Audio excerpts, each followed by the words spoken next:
The city skyline gleamed like a field of steel and glass, cold and untouchable.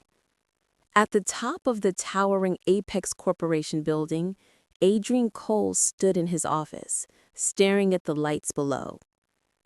For a man who had everything, a fortune, influence, and a name that commanded respect, tonight he felt hollow.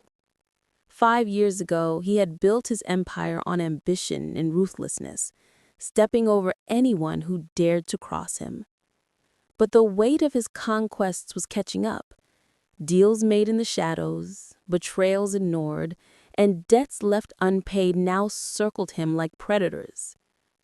The knock on the office door was soft but deliberate.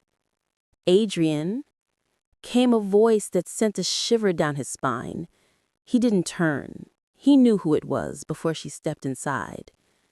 Vivienne Blackwood, CEO of Blackwood Industries, his rival, and the woman who had quietly, methodically dismantled his empire piece by piece, entered.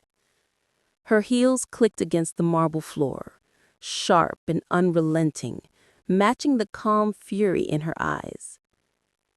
"I've been patient," she said softly, but every word carried the weight of steel. "But patience doesn't last forever." Adrian turned, trying to muster his usual charm, the one that had manipulated boardrooms and investors alike. "Vivienne, to what do I owe the honor?" She smiled, not warm, but the kind of smile that promised devastation.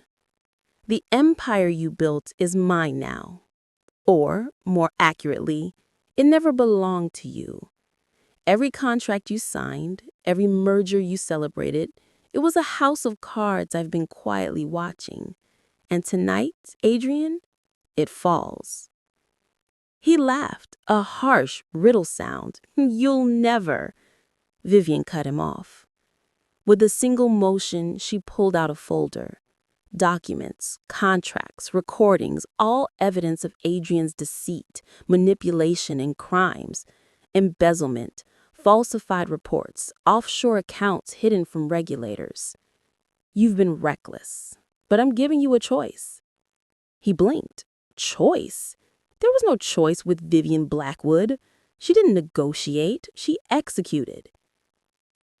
"Option 1, she continued, laying the folder on his desk with surgical precision. "Exposure.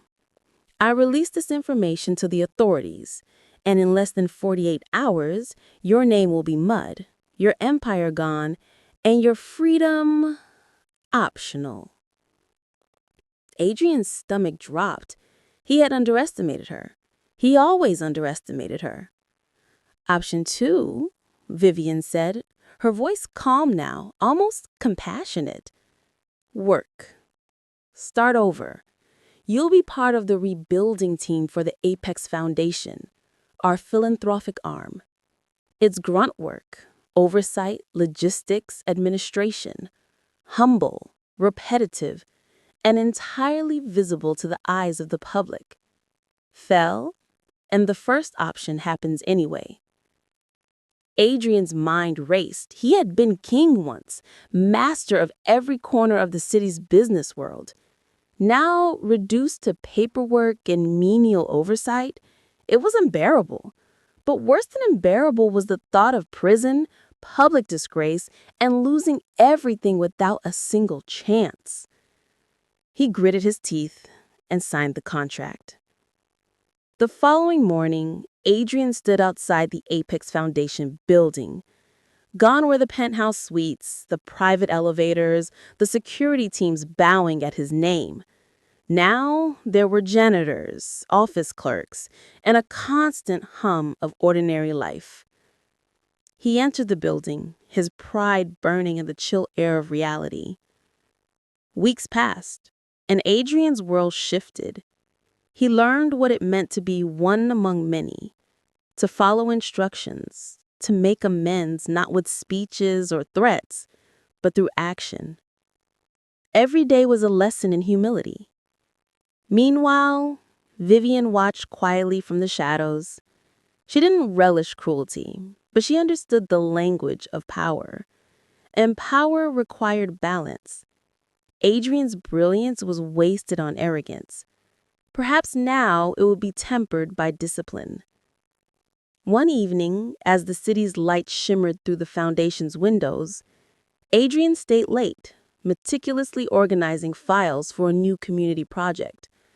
He paused, looking out over the streets below, and for the first time, he didn't see the city as a game. He saw it as a world of real people, real consequences, and real hope. The moment of clarity came quietly, without fanfare. He realized that in losing everything, he had gained perspective. And maybe, just maybe, the world hadn't ended, it had only begun anew. Vivienne stepped into the room, her shadow stretching across the floor. "You're learning? Good. That's all I ever wanted." Adrian turned to her, and for the first time, his expression was not prideful, not defiant, but honest. "I am, and I don't think I'll ever forget it." Outside, the city continued its relentless rhythm. For Adrian, there was no empire, no crown, no throne, but there was purpose. And sometimes that was the greatest victory of all.